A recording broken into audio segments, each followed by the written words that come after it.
La résistance de Maurice Papon en question. Lors de la 77e audience, le mercredi 18 février, l'accusé raconte longuement ses états de service dans la résistance. Il se définit comme agent occasionnel du réseau Jade d'Amicole et honorable correspondant du réseau Kléber.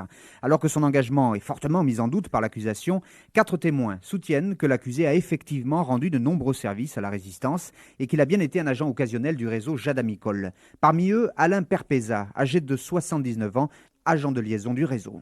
Maurice Papon nous a donné tout ce qui se passait entre la préfecture et les Allemands et les ordres des Allemands.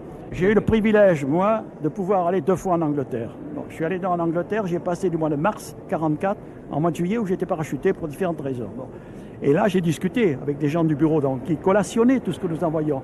Et ce qui les intéressait dans l'histoire Papon, ce n'était pas tellement les renseignements militaires qu'ils nous donnaient, ils nous en donnaient, mais c'était surtout les questions économiques, savoir où en était le potentiel allemand au point de vue nourriture, au point de vue quand ils demandaient par exemple 1500 kilos de café ou 1500 kilos de sucre ou ceci ou cela, c'était intéressant pour les Anglais. Il nous a rendu service par le poste qu'il avait. Gérard Boulanger, avocat des parties civiles, conteste pour sa part la véracité de ces témoignages. Un certain nombre de points de repère restent à notre disposition, qui montrent qu'il y a des gens qui veulent venir témoigner pour M. Papon à tout prix, mais qui nous donnent, et ça c'est bien de leur part, leur vraie motivation. Ils viennent dire qu'ils sont sûrs que ce procès va ranimer l'antisémitisme, et que donc ils sont hostiles à ce procès. Alors là, on comprend bien pourquoi ils viennent témoigner dans ce sens-là. À 2 semaines de la date fixée pour le début des plaidoiries, ces témoignages sur la résistance ont leur importance aussi bien pour la défense que pour l'accusation. Michel Zaoui, l'un des avocats des parties civiles. La défense de Maurice Papon consiste à dire la chose suivante. À partir du moment où je suis résistant, j'adhère à une certaine idée de la France, et cette idée de la France est contraire à celle des collaborateurs ou à celle des Vichysois convaincus. Donc il oppose une idéologie à une autre. Donc c'est à ce niveau-là que ça se joue. Donc ça n'est pas du tout, comme certains l'ont dit, au niveau d'une éventuelle circonstance atténuante. C'est vraiment une manière de dire, à partir du moment où j'ai été résistant, je ne pouvais pas appliquer les lois de Vichy sous leur aspect le plus épouvantable. Les témoins gaullistes cités par la défense se succèdent à la barre pendant toute la semaine du 22 au 28 février. Pour autant, leurs déclarations ne permettent pas de se faire une idée précise sur la résistance de l'accusé. Hubert de Beaufort, par exemple, il est le fils d'un proche du général de Gaulle. Je ne dis pas qu'il a été un grand résistant.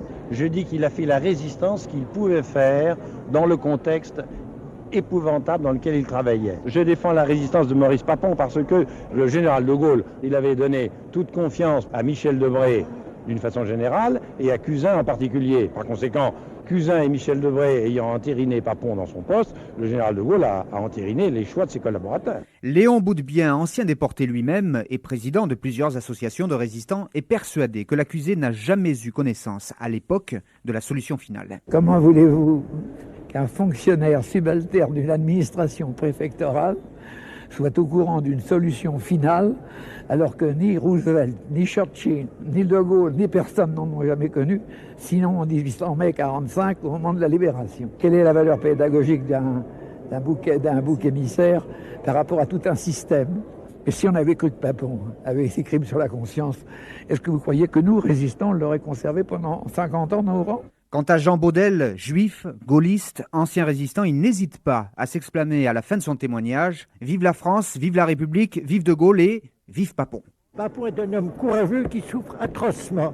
Vous ne savez pas ce que c'est que d'être accusé des choses les plus abominables quand on a bien agi. Le général de Gaulle voulait absolument que le lendemain du débarquement, toute l'administration française puisse réformer. Il craignait que les Américains considèrent que nous étions en zone d'occupation américaine de la France. Il voulait que dans tous les départements, un représentant du général de Gaulle, au nom de la France victorieuse, reçoivent les alliés victorieux. Cette noria de témoignages favorables à l'accusé indispose les parties civiles. Germaine Bonafont, responsable girondine de la Fédération des déportés résistants, elle-même déportée à Ravensbrück, ne se reconnaît pas du tout dans les propos des gardiens du temple gaulliste. Ils trahissent la résistance. Qu'ils aient une sympathie personnelle pour Papon, c'est leur affaire. La résistance a commencé dès 1940. Il y a des personnes qui, sans être de grands personnages, ont constitué immédiatement des groupes capable de résister à l'occupation allemande. Ça c'est la résistance, c'est le démarrage. Mais alors nous sommes étonnés, nous, les résistants de 40 et 41, c'est de voir qu'il y a eu tant de résistants en 1944. Le procès continue avec l'examen de la période de l'épuration, juste après la libération de Bordeaux, c'est-à-dire en août 1944. La Cour essaie de comprendre comment Maurice Papon est passé du poste de secrétaire général de la préfecture de Gironde à celui de chef de cabinet de Gaston Cusin, le commissaire de la République nommé en Aquitaine. Les versions diffèrent bien sûr. Côté partie civile, Gérard Boulanger. Pour l'administration, c'est en quelque sorte auto-blanchi par corporatisme, par volonté politique de promouvoir le rétablissement de l'autorité du général de Gaulle par l'État face aux différents mouvements de résistance. Et là-dessus, effectivement, ont pu prospérer dans l'ombre des collaborateurs qui avaient joué le rôle que l'on sait pour M. Papon, notamment dans la déportation des Juifs, mais pas seulement. Il faut dire que M. Papon a été très habile. Sur cette période de l'épuration, le point de vue maintenant de Jean-Marc Varro, avocat de la défense. Je démontrerai qu'en 1947 jusqu'en 1953, dans les procédures judiciaires devant le tribunal militaire, contre Lucien Déhan et contre la Gestapo, les principales pièces de ce dossier étaient connues. Elles étaient à charge contre les SS et à décharge pour la préfecture. Et quand on lit ces réquisitoires du commissaire du gouvernement, on constate que Maurice Papon y est absent parce qu'il n'avait aucune part à ces événements.